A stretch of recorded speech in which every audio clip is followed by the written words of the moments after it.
this guy here's one of the toughest human beings ever been around. I tell you what, he's beat heart attacks, cancer. He's going in the Hall of Fame. He's coached over 50 NFL players, played for national championships, been in big spots all over the world. But let's get into it, Coach Grimes. Let's get back down to your roots over in God's country. Man, hey, I'm a river rat, man.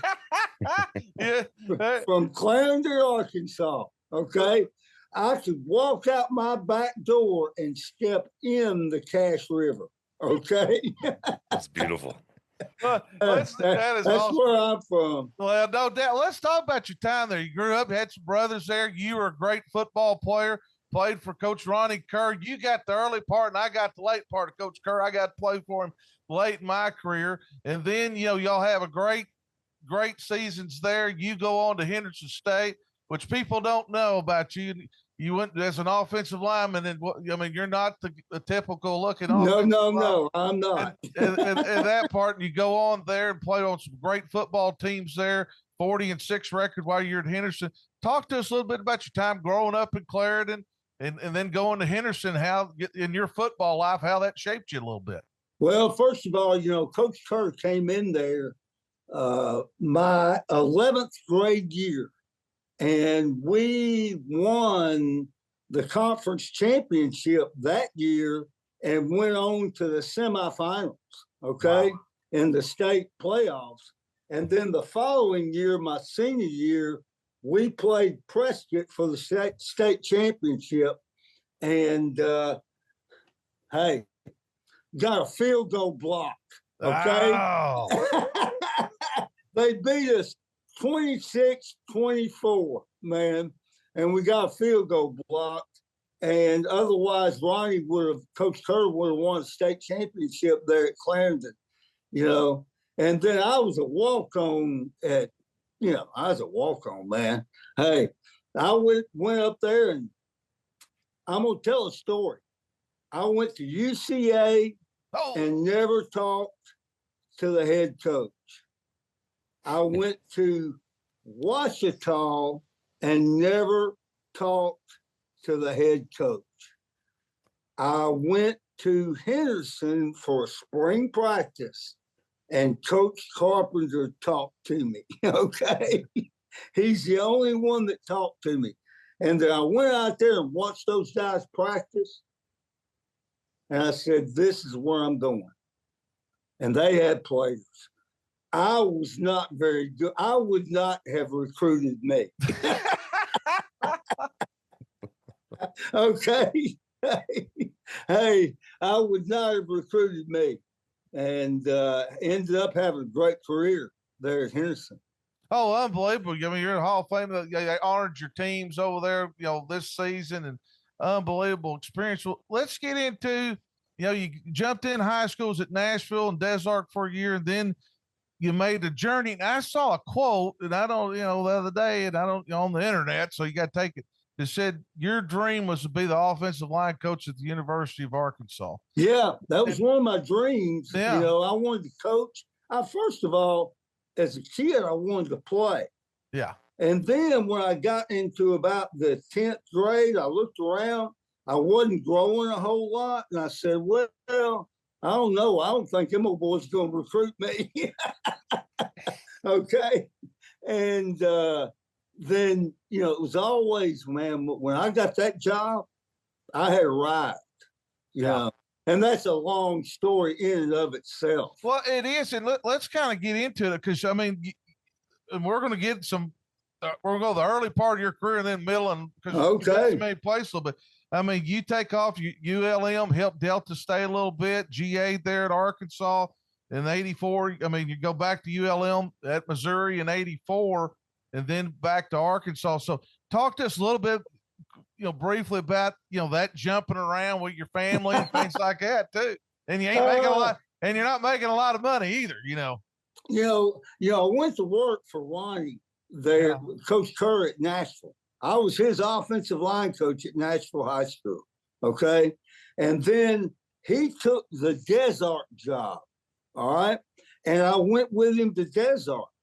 And I was at Des Arc and I was teaching 9th grade girls PE. Okay.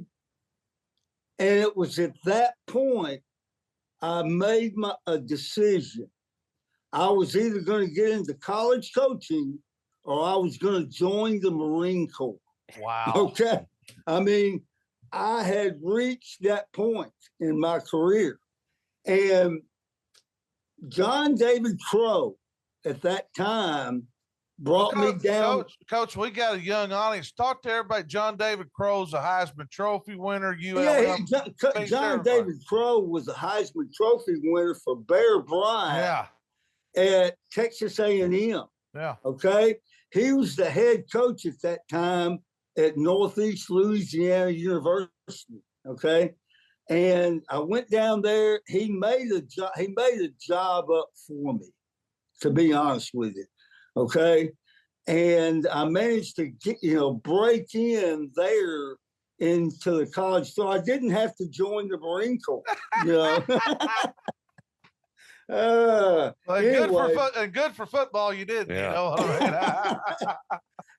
And I got my master's degree there, and then Coach Crow called Larry Bechtel, okay, legendary, at Arkansas, who was at Arkansas at the time. He had been at Louisiana Tech, okay, and he called Beck for me, unbeknownst to me, and they called me up, and I'll never forget this, Jeff.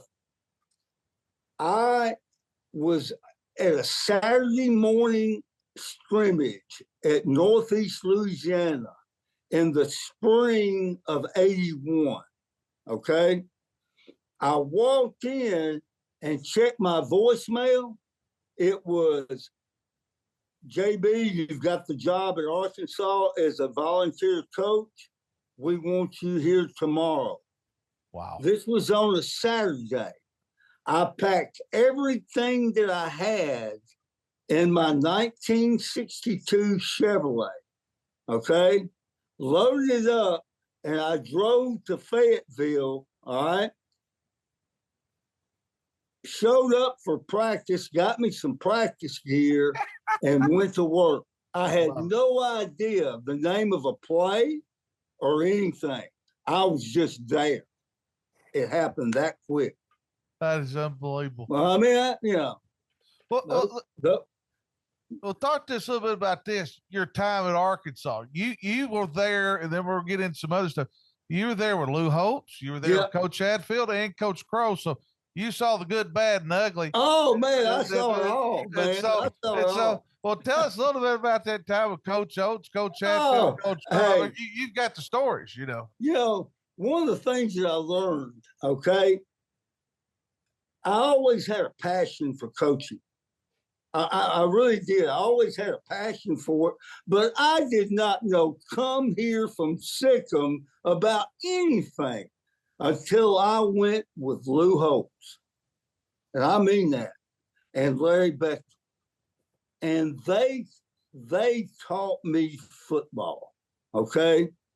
And I credit Bechtel on the fundamentals of the game, if you will, the kinesiology of the game. All right. Great football coaches. And I was there for 2 years as a GA. And boy, hey, I can't tell you how many times Lou Holtz fired me and ran me up into the stands. Okay. I mean, I was coaching the scout team defense, all right? And if I ever stopped him, he'd fire me and run me up into the stand, okay? And then I would have to sneak back down because Beck was, ripping my butt not being out there. It was amazing, man. But it was great. I learned a lot of ball. Well, then you get, Ken Hatfield, who's one of the greatest men, one of the greatest coaches I've ever been around. Unbelievable human being. Talk to us. True story. I got a true story. Do you want to hear a true story? Oh, yeah. That's what we're here for. Okay. I mean, we're always. Hey, what happened is I've left Northeast Louisiana in the spring of 1989. Okay, and went to Mississippi State with Rocky Felker, who I love dearly. Okay, I went through entire spring practice and went through into spring recruiting. Okay, coaching for Mississippi State. And Coach Hatfield called me up and offered me the job at Arkansas because Ken Turner had left. All right. So I go and see my wife, and I'm talking to my wife about it. Okay. and I was conflicted because it was the wrong timing at that particular time in people's careers. It was in the spring, if you know what I mean. Oh, yeah. And back then, you just didn't do that. No, sir. And I was kind of struggling with it. And I told Jennifer about it. And she said, well, I'll say this. You can stay here in Starkville, but I'm going to Fayetteville. And that is a true story. And so my decision was made, and it was real easy. Oh, that is awesome. Well, you know, talk to me a little bit about that time you going there, Coach Hatfield. Y'all winning crazy. I mean, they're ranked, 10th in the nation. People all of a sudden maybe got bored with Coach's offense. He takes off to Clemson, which I never understood that. Takes off to Clemson. Then Coach Crow comes in, and so then that crazy debacle. So, talk to me a little bit about that. Hey, that 1989 team that we had at Arkansas. Yeah, that's one of the great. We broke records that may still be in existence. You know, we had great players, man. I mean, we had guys like Derek Russell and Tim Horton. We could score from every skilled position.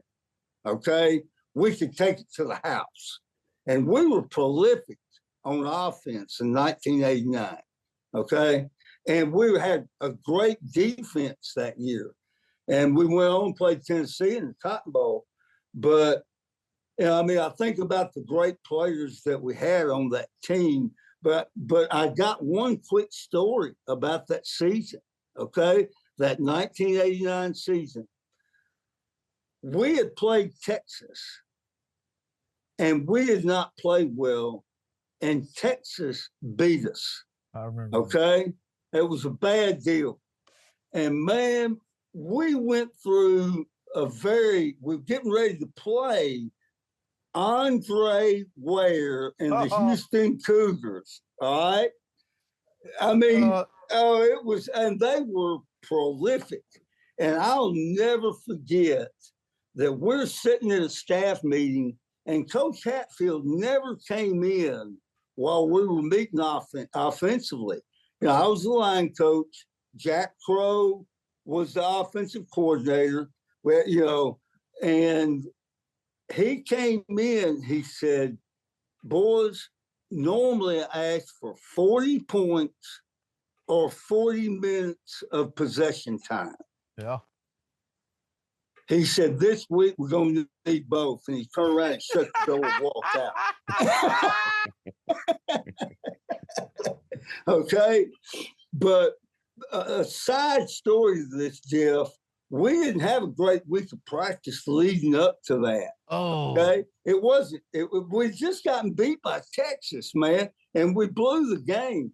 And we got together and got someone to bring a coffin in to the Broyles complex. All right. And I was in the coffin. Okay. And they rolled me in. Okay. And one of our coaches preached the eulogy of the dead Arkansas Razorback football team. Okay. And he got to the point where he was at the end of the sermon And I come busting up out of that coffin. I said, "We ain't dead yet." It's a true story. And we went on.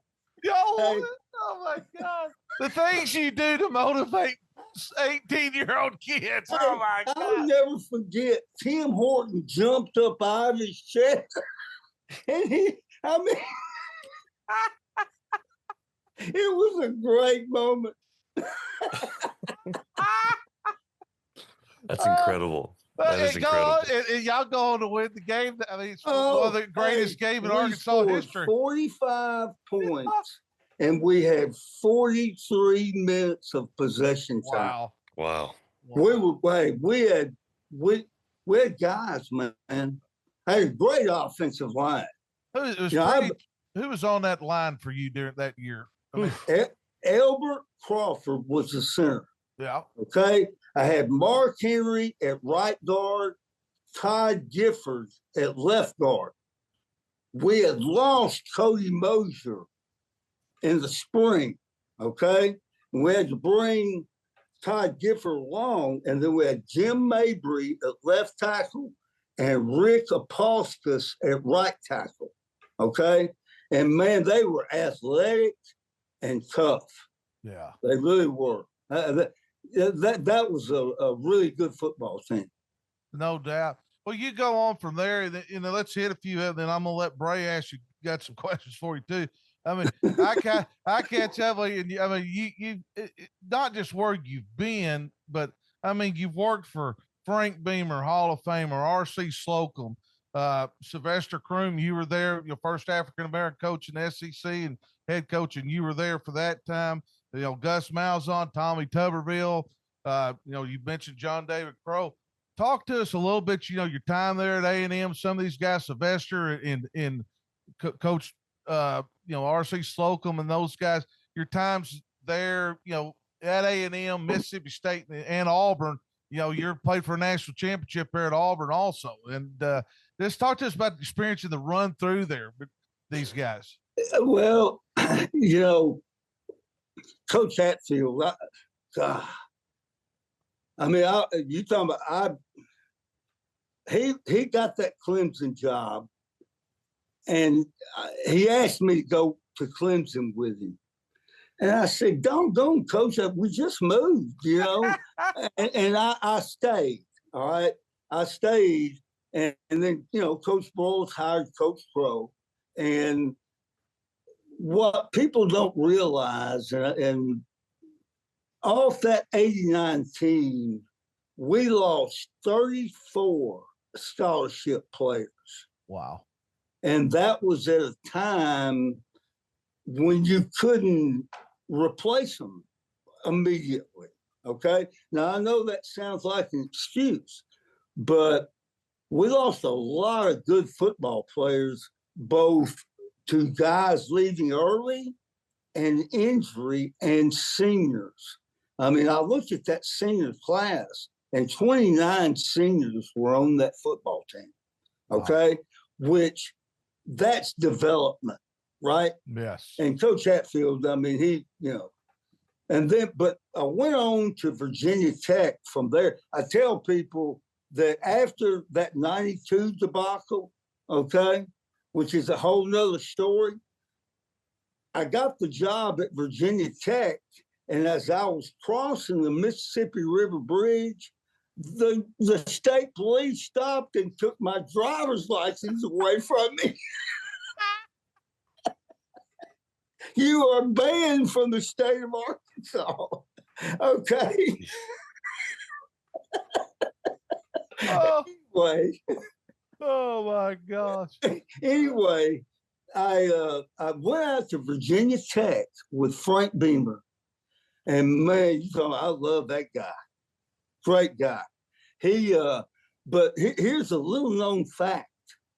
In 1993, we go to Virginia Tech, and I get something that was unknown at that time. I get a 2-year deal. Wow. Yeah. I get a 2-year contract. But then I go out there and find out that if we don't beat Pitt in the third ball game of the year, we will be fired the next day. Okay? Oh. We will be fired. I'm talking about Coach Beamer will be fired. Third ball game of the year against Pitt on the road. Okay?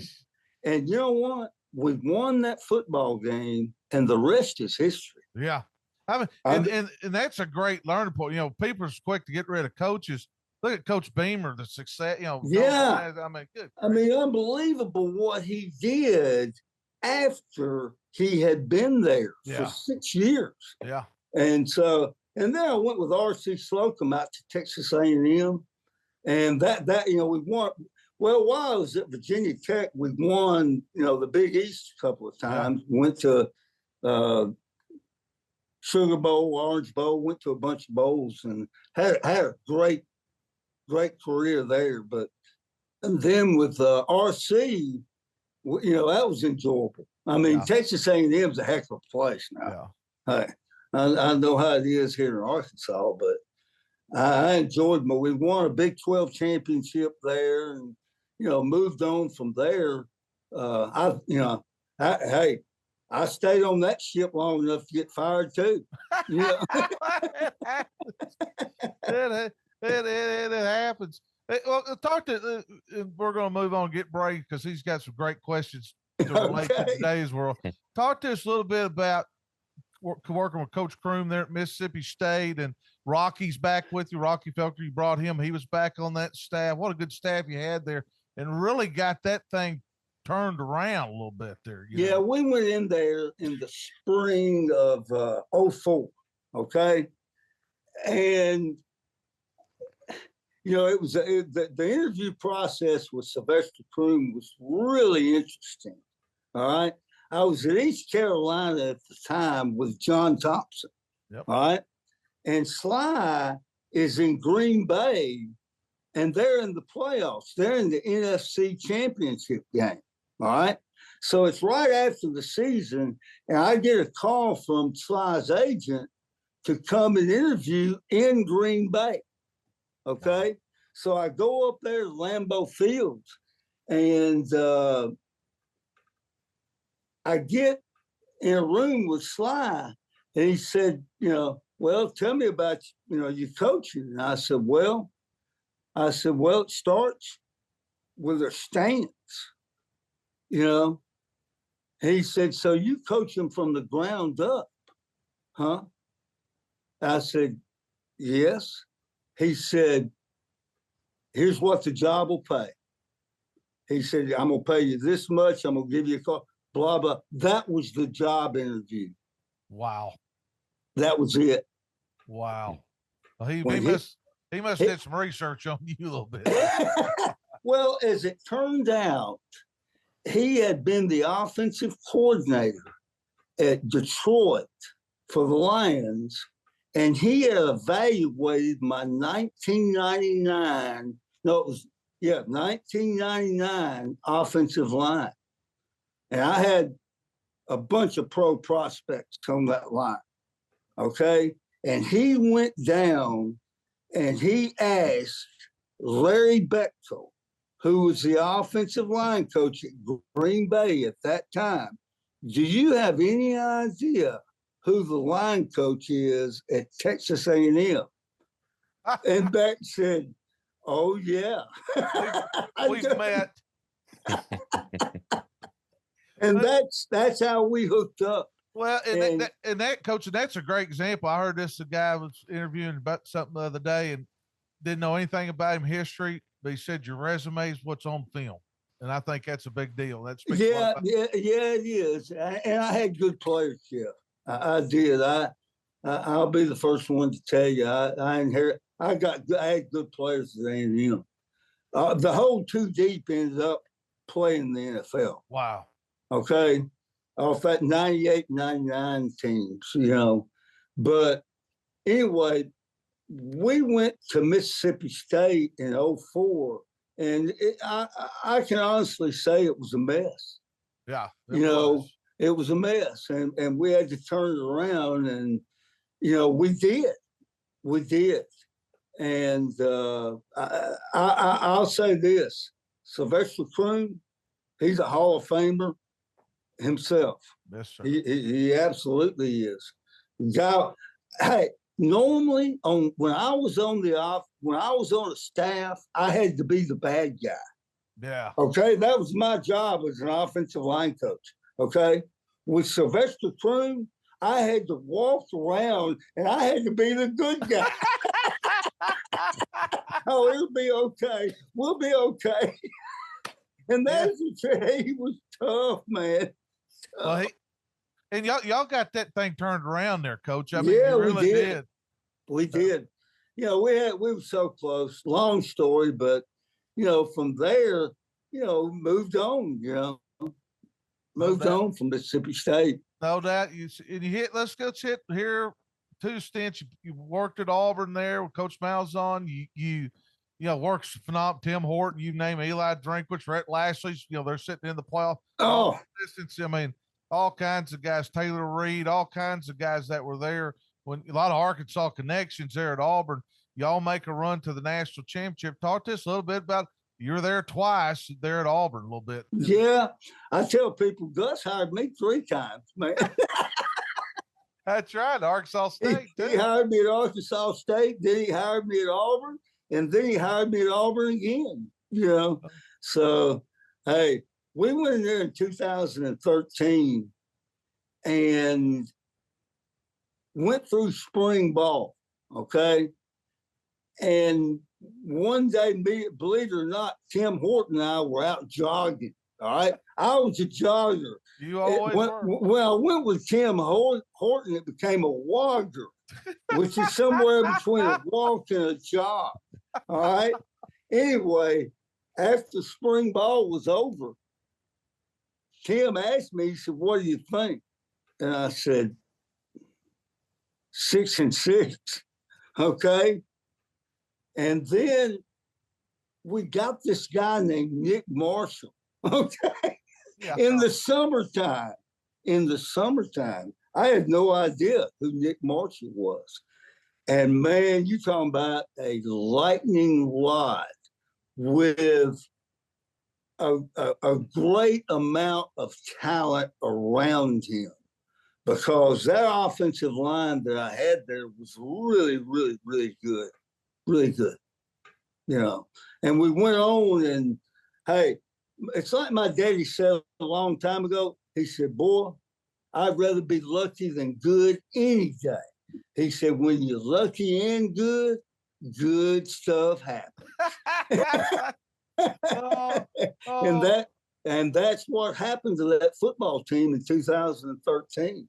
Hey, we were so lucky to get in the national championship game, and then we were unlucky not to win it. Yeah.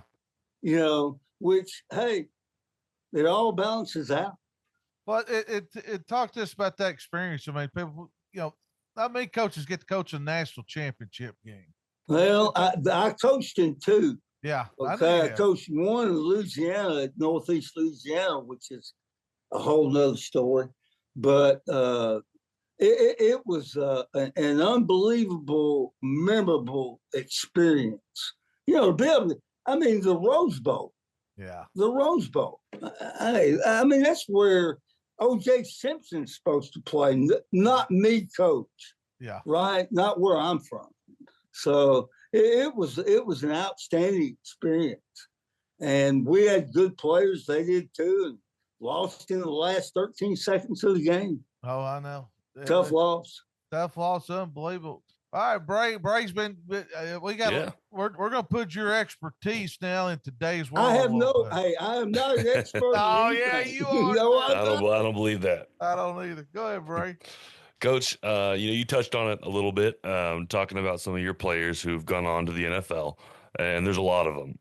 We've got here over 50 players that you've coached, have had a career in the NFL. What is one of the things, or some of the things, that makes those guys different? All right. the 7 factors that go into, to me, to building an offensive lineman. Mm-hmm. Is he big enough? Is he strong enough? Is he tough enough? Does he have a football IQ? Does he have character? Does he have toughness? And does he have quickness? Okay? There's 2 things. You know, he may not be quite big enough, but man, he's got a great football IQ. He's got great quickness and balance. All right? And he's got character and toughness. And if you can get 5 of those 7 attributes, with 2 of them being character and toughness, you cannot do without those 2. Okay? I mean, that's what it takes to be an offensive lineman. Mm-hmm. You don't always have to be the biggest guy. No. Now whenever you're developing those guys and you're taking those factors and you're putting them to work, how difficult is that now in the age of the portal and the NIL, and how hard is it to develop those characteristics in today's ball game? Well, you know, you're asking a guy that retired pre-portal. Yeah. Mm-hmm. Okay. I retired pre-portal, but I do have some experience with it because of what I'm doing with Eli Drinkwitz up at Missouri. Mm-hmm. As a consultant. Okay. So I get to know the kids. And you know, what I see happening with the portal is it makes it harder. It makes it more difficult to develop a guy. Okay. And it's not because here's what I learned as a coach. Okay. That when you go into a new room and you're coaching, and what happens now in today's football is your room is new every year. Yeah. Okay. That's the big difference. All right. But some things don't change. And those things that don't change is you as the coach.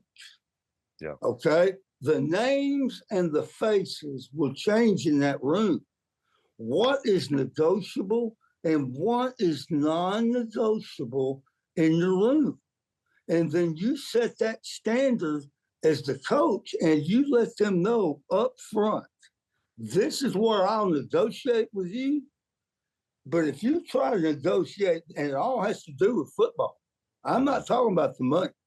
I don't give a flying rear end about how much you're making.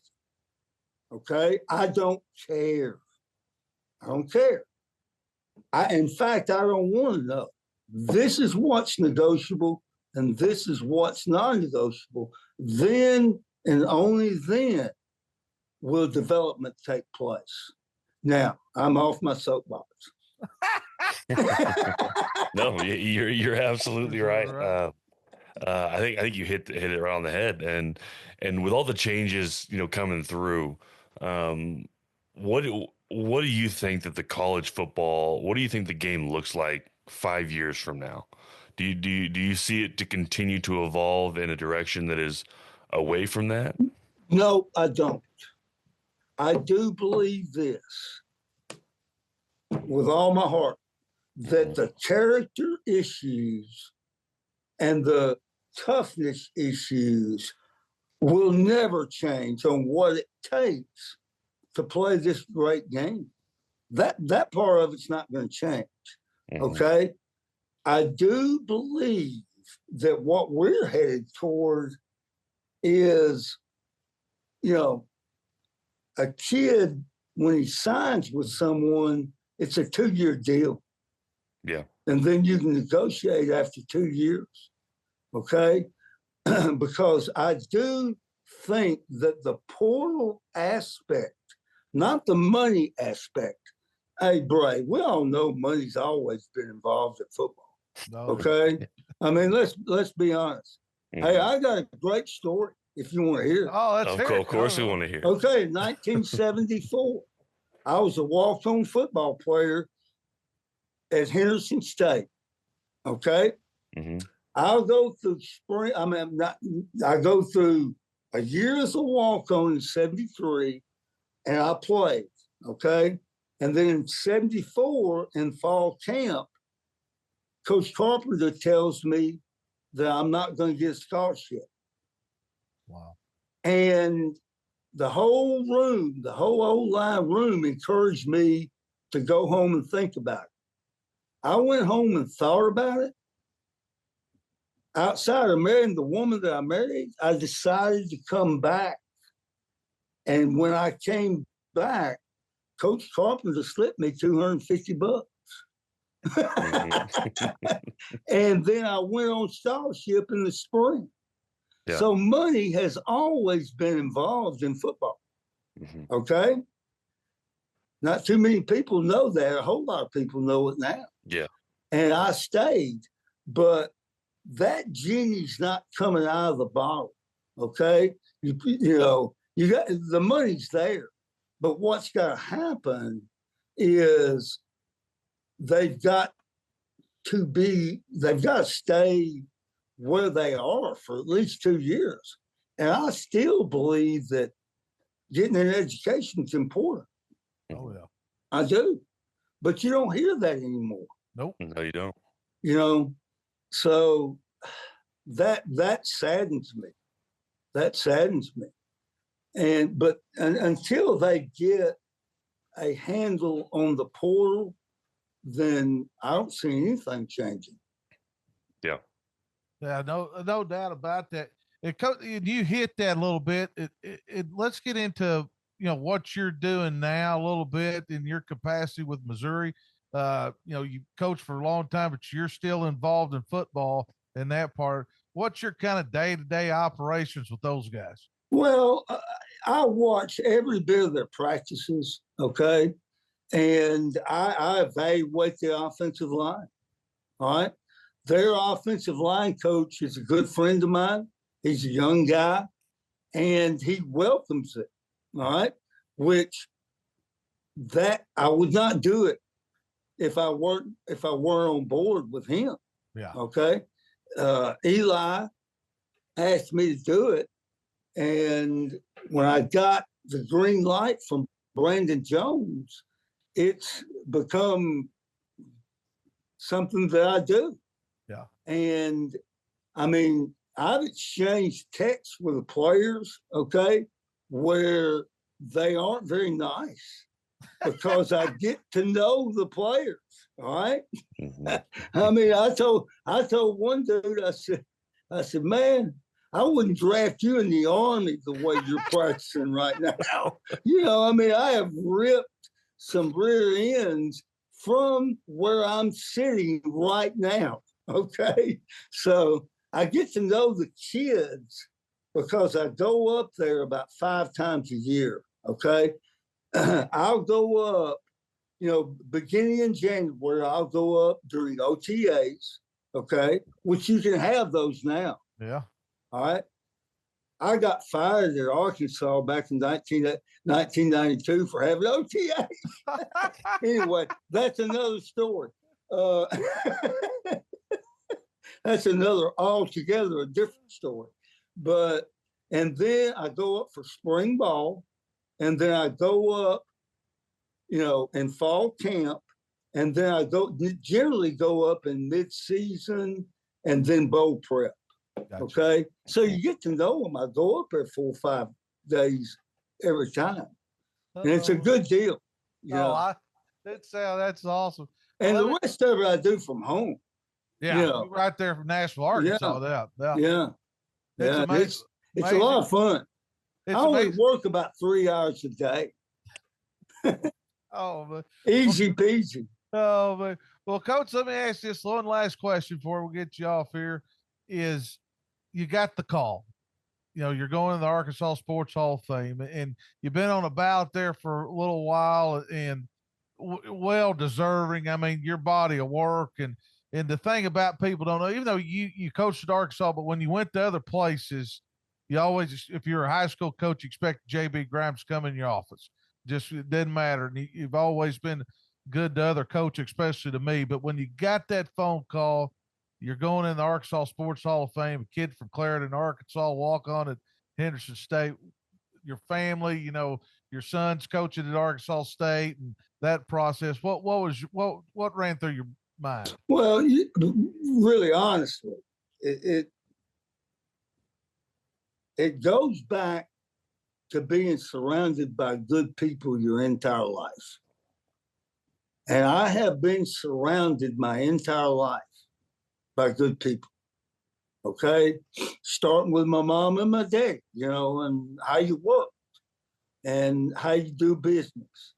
And so to me, it's a testament to that, because, hey, I didn't. If you had told me I was going to be in the Arkansas Sports Hall of Fame as a woman, no, man. It's being around good people. It's been around good people. It's being around good coaches. It's being around good players, and having a lot of luck. Okay, and then, if I were to give anybody any advice anywhere, it would be the best you can be where your feet are right now. Okay? Because if you be the best you can be where your feet are right now, I am a testament that it'll be okay. It'll be okay. Yeah. And you just blew my last question, because I was going to give some advice. That's what we always do on here. And you nailed it. I mean, and you see it where guys are trying to, they got a plan. Well, you don't know where life's taking you sometime. And you got to focus on where you're at and what you're doing. Hey, when I got fired at Arkansas, I thought that was the worst thing that ever happened to me. Okay? I did. But you know what? I didn't think that very long. No. You move on, and you be the best you can be there. And hey, the one thing that I know is this, because, I've overcome cancer and quite a few things. The one thing you got to do is you got to keep moving. Okay? And when I say keep moving, I mean, literally keep your legs moving when you can move them. All right? And that will get you to a lot. It will. No doubt about it. No doubt about it. Keep moving, man. Good. Keep Good moving. stuff. Good stuff. Well, Coach, hey, man, I appreciate. I've been looking forward to this interview. We've been talking about it for about a year and getting this down. Me and Bray have. Hey, I apologize for rambling. No, man, you're awesome. It was awesome. And like I said, we appreciate you coming on. And for coming on, we're going to send you a $100 gift card to All American Steakhouse up here in Springdale.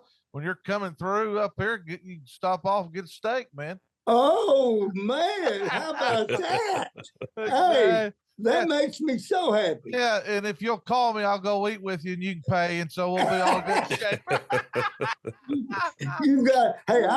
I've got a brother-in-law and sister-in-law that live in Bella Vista now. Yeah. So roll right through there. 412. Hey, I'll roll in there and act like a big dog. There you go. Oh, man. Well, Coach, we appreciate you coming on, man, taking time with us. Hey, look forward to seeing you down the road. All right, boys. Y'all take care. All right. See you. All right. Bye-bye. Thanks, Coach.